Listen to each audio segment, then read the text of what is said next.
Thank you. And at least I can say good evening and not good morning anymore. Please, sit down.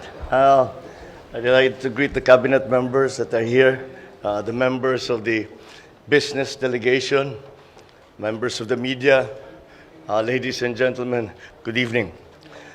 Well, I'm pleased to be back in Manila after what was a very productive ASEAN-EU Business Summit and Commemorative Summit in Brussels, Belgium. Yesterday, during the Commemorative Summit, we had fruitful discussions with ASEAN and EU member states leaders. We exchanged views on what is in store for ASEAN-EU cooperation, particularly on areas of mutual interest and concerns such as connectivity, trade, digital transition, food security, climate change, geopolitics, amongst others.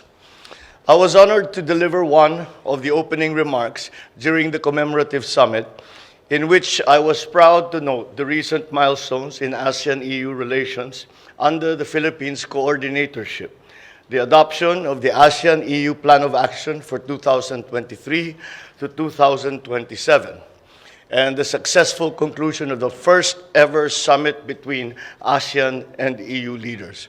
And this is a very significant development that the EU has turned very distinctly towards the Asia-Pacific region when it comes to the driving force behind the new global economy.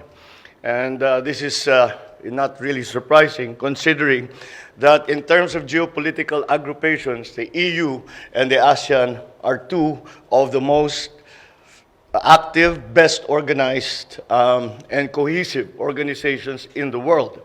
And to put them together is a very important partnership because it is servicing over billions and billions of people, both in Europe and in the Asia Pacific.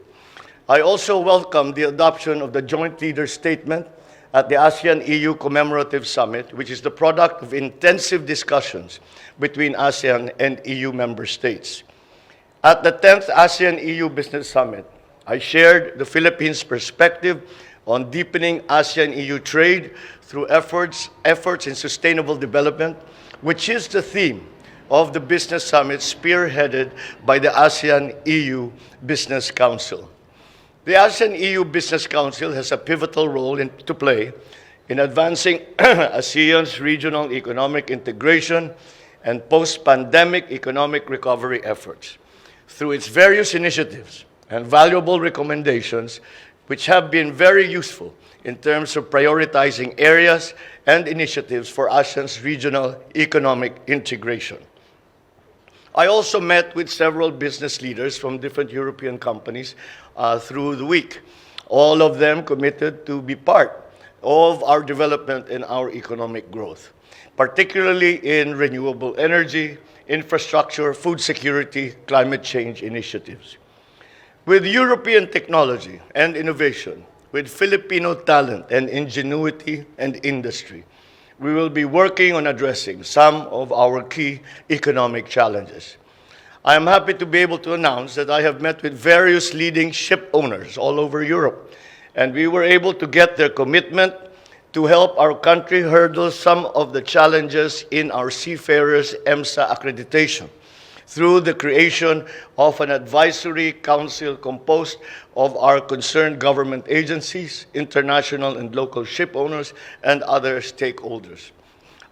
Beyond that, I was able to meet with the EU Commission President, President Ursula von der Leyen, who is actually in charge of it is the Commission, it's not the EU. They are the ones who actually are the ones who provide that accreditation. So I explained to her what we have done, that we have this new advisory council, and she made the promise that that the Commission itself would provide technical help to us so that within the 3 months, we have a 3-month deadline, within the 3 months, that we will be able to remedy all of the deficiencies that EMSA has been pointing out, and hopefully we finally solve this problem. I'm also looking forward to share more good news in the next few months that reaffirms the optimism with which how international investors view the Philippines today. Once again, as part of the Asia-Pacific region, we are seen still as coming back to our role as the driver of the global economy. And the Philippines is very much part of that. And we are considered as an investment by the Europeans. This is what they told me, that we are considered by the Europeans as number 2 in terms of investor attractiveness, next to Vietnam. So we are doing all right, but of course there's room to grow. Our delegation also organized a business roundtable that served as an important catalyst for the renewed relations of the Philippines and the EU business communities.